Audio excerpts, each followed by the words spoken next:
This is a very special live edition. Yes, that's right. I said live edition of Over It.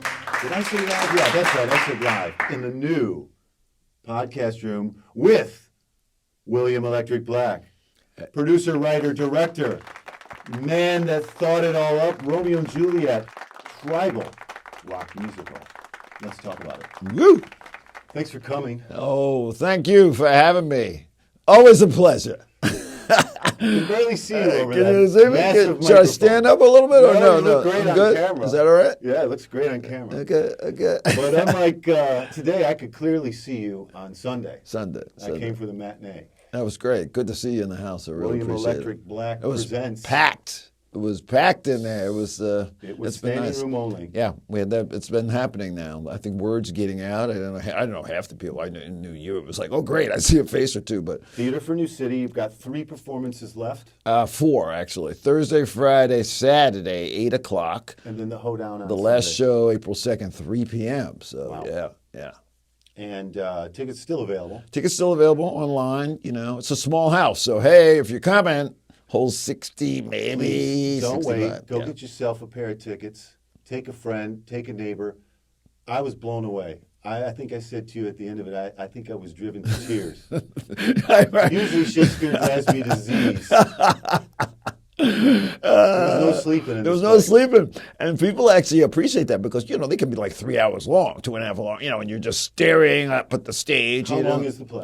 85 minutes. It felt like a fast hour. It rocks through. So and 85 minutes, about what, 15 numbers? 15 numbers in there, yeah. 'Cause Wow.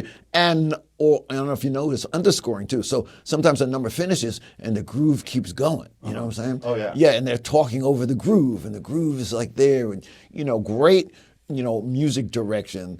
Wilbert Wagner, unbelievable. So he, you know, teamed up with me, and you know, I at the show, you know, I've been tinkering with it. I think I mentioned since the '90s, right? Late '90s. So this play has been incubating in your mind Yes. for 30 years. And I got to do it, you know, at La Mama back in the '90s.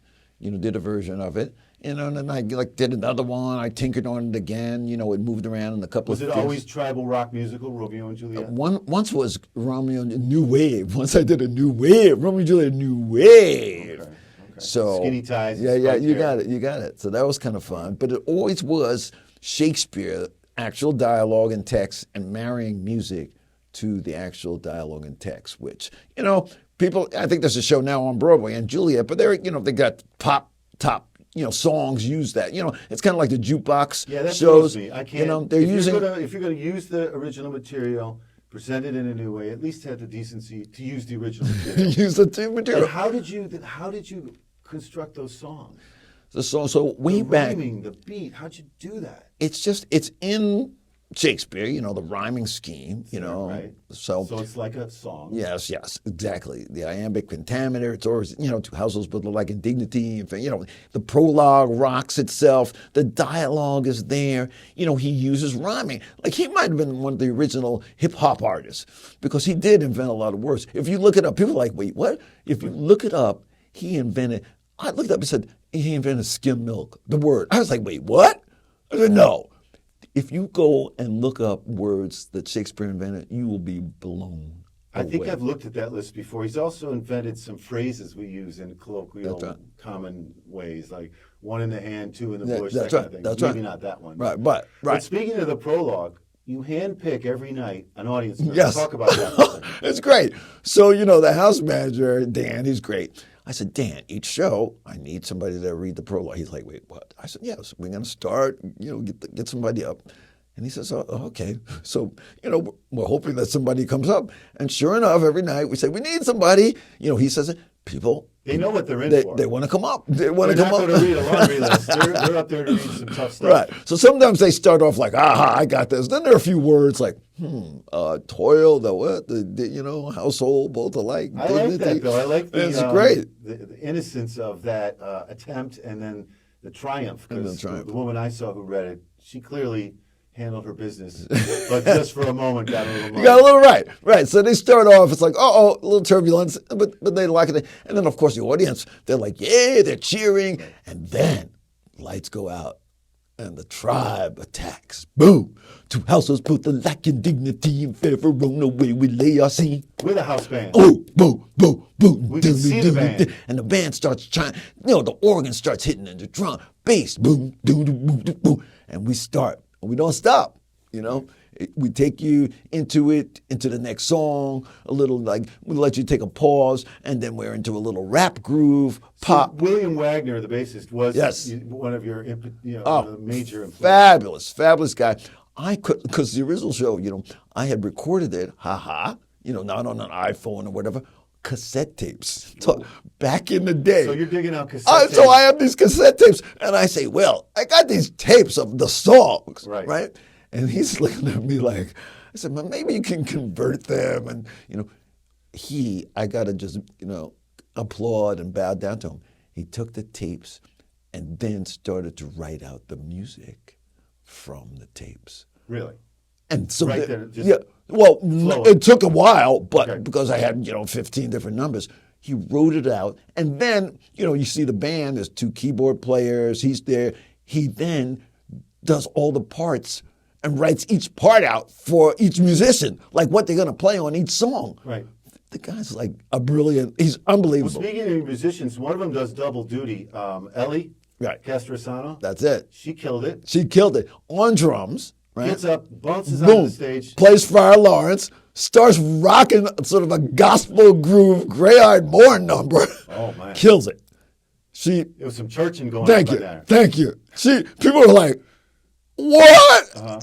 Speaking of the cast, everybody has their own kind of, it's almost like Sesame Street itself, which you spent many years working on. Casting is key, right? And it's funny, by looking at my notes today for this interview, the backstage ads came back up. Backstage! It's a little late for me to get my try in there, but that's it. How many people did you have to look at before you found those 13 people? I would say, 20 some odd people. So you were finding them right away. They came in. I had auditions. At Theater for the New City, I can't thank, Christopher enough and the staff. Christopher, thank you. So, I had auditions first, and they came in. Some people I knew before, but they still, came in. So you're auditioning, cassette tapes have been listened to, things are being written, start to finish. How many months did you really... This looks like you spent over 2 years working on this piece. So with the new dust off. With the new dust off. So back in October, November, we started and we did a one-nighter at La Mama, just to test the music. Mm-hmm. So in December, we did a one-night, presentation. And that was 4 people played almost all the parts.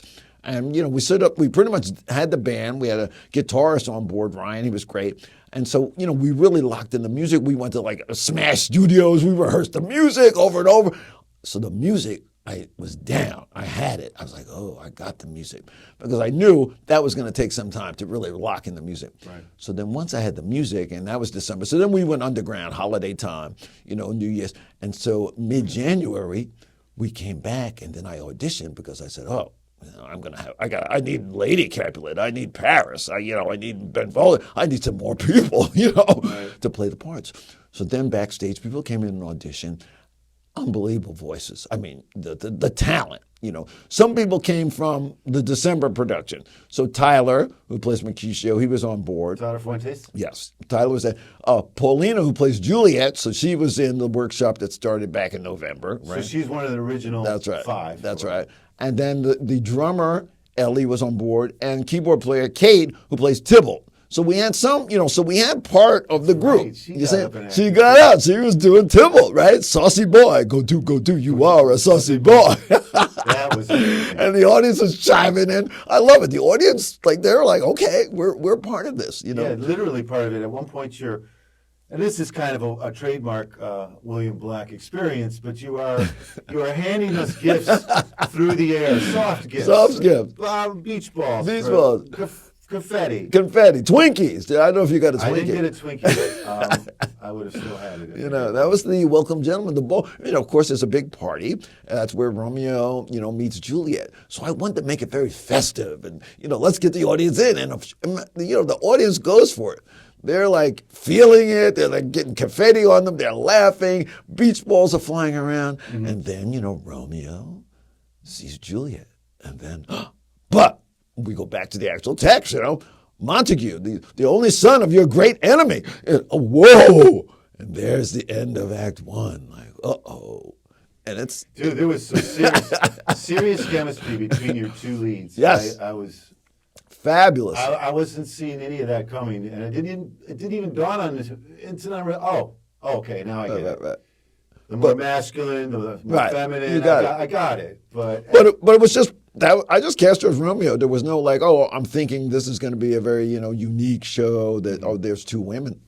And we just rolled with it. Mm-hmm. I asked her, and Shaylee is fabulous, Romeo. I said, you want to play Romeo? Her voice, right? I was like, it's got to be Romeo. I was like, you want to be Romeo? She was like, okay, And speaking of voices, you're in the back row, if I'm not mistaken.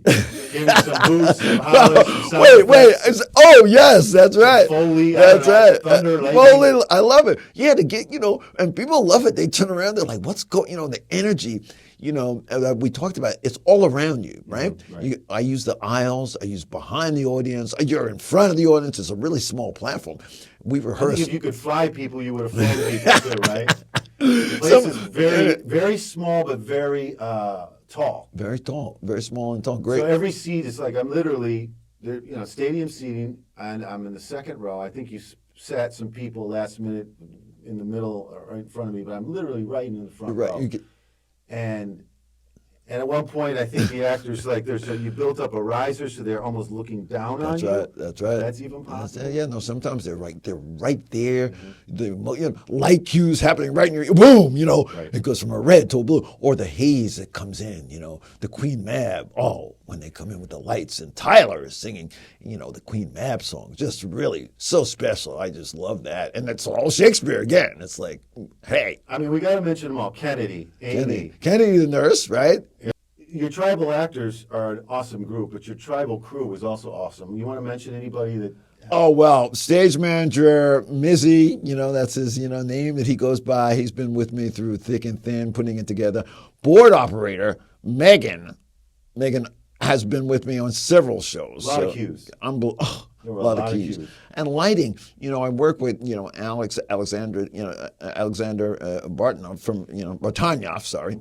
Alexander Bartanoff, and he has done lighting for me, for several shows. He's great. He's part of that whole, TNC energy. So the run was rather short and planned that way. Would you like to continue it? Oh, yeah. People are saying, keep the show going. The cast is feeling it. The audience members.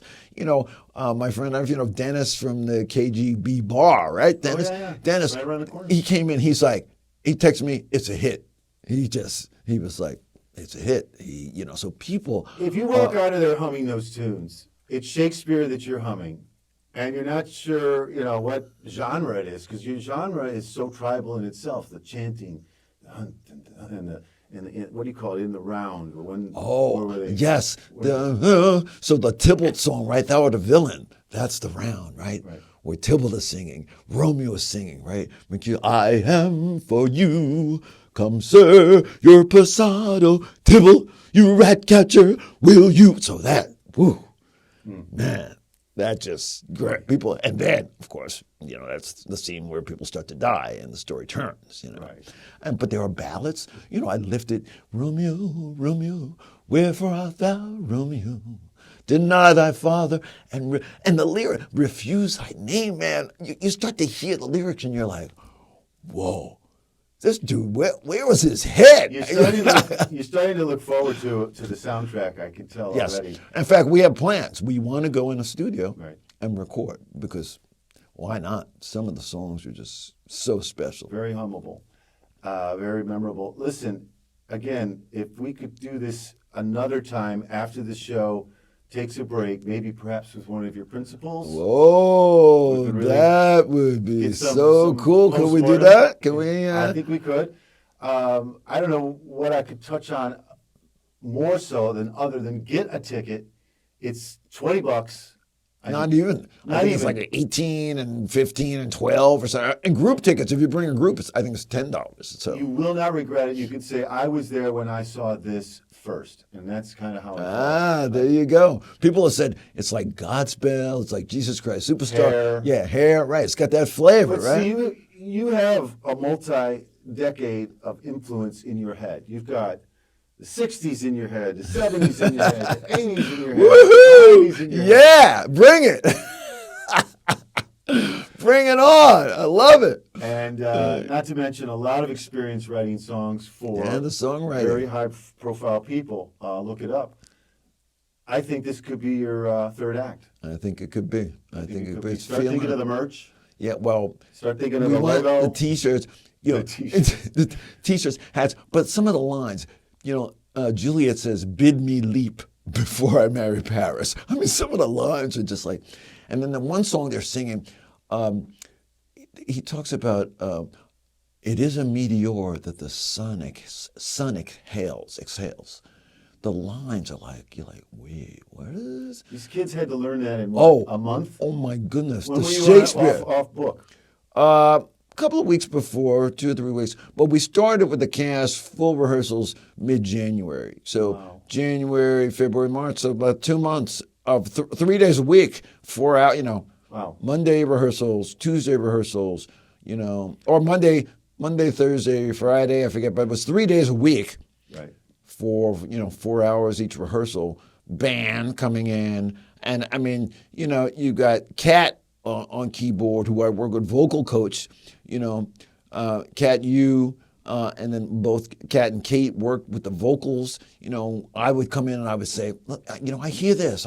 I hear them going, thus with a kiss thus with a kiss thus with a kiss I die. And then they would work out the notes and make sure everybody's locked into some of the backgrounds. The Friars singing, Friar Lawrence. And I've got these little jazz things, beep boop, beep boop, beep boop, going behind it, And so all those things I kept hearing, and I said, oh, I hear this, let's do this. And they're like, oh, okay. And they would lock in the ensemble. Right. And so when you come, you're going to hear the vocals they just both did a terrific job, putting together. And you combine that, with the music, the visuals, the costume and costuming. Susan Hemley, the vest and the style and the kind of glitter glam look. Just so special. Glitter glam, but also very tribal. Very tribal. The silver tribe and the red tribe, I guess, silver and red, right? Yes, unbelievable. And the voices, again, you've got Lydia, who plays Paris, and she just comes in with these sort of haunting lines and vocals that she delivers. They just are so unique in terms of everybody who's been part of it and singing it, and you see it. They love working with each other. And someone even told me that. They said the ensemble, this is great. They just look like they've been together for a while. That's right. And having a good time. And someone said, one of the, staff at TNC, he says, I saw you working on this for a while, and it shows. Yep. He just said, man. Yeah, people walked out with a smile on their face. I, of course, saw the matinee for reasons, because I had trouble staying up late, but I walked skipping down the street. It was a sunny day. And I want to thank you for stopping by and speaking with us. And Theater for the New City, please. It's 1st Avenue and 8th Street and New York City East Village. Yeah, unbelievable voices. You got Amy, Prince of Verona. Did you catch her voice? Holy cow. What was her number now? So she, she's the, rebellious subjects, enemies of peace. She comes out, rebellious subjects. But she's got this soulful, man. She was front and center with me for the most part. That's right. And then she comes back at the end and does this bluesy, a glooming piece. This morning with it brings. And I can't even hit the notes that she sings, but man, she reminds me of that old school Joe Cocker kind of, those groups, man. And that's the soulful voice of her. She brings it. And the Bard's lyrics. That's the Bard's lyrics, baby. They're all singing. And Prologue 2, if you remember, everybody sort of gets a moment to sing where they surround us. And, it starts off one at a time. Mm-hmm. Now, old desire doth in deathbed lie. And each one I give a line to, like the ensemble. And you can really hear their vocals as they stretch out and sing, And, people they're like, wow, that number. You just hear everybody and they're all around you singing Shakespeare. It's just magical. You can't go wrong. It's magical. It's magical. It really is. It's magical. So with your $40 that I know you have, you broke ass, go out and see Tribal rock musical, the Romeo and Juliet tribal rock musical, and then with the leftover money, check out Poetry Electric. Poetry Electric. Love it. Love it. Thank you so much. Thank you. Always a pleasure.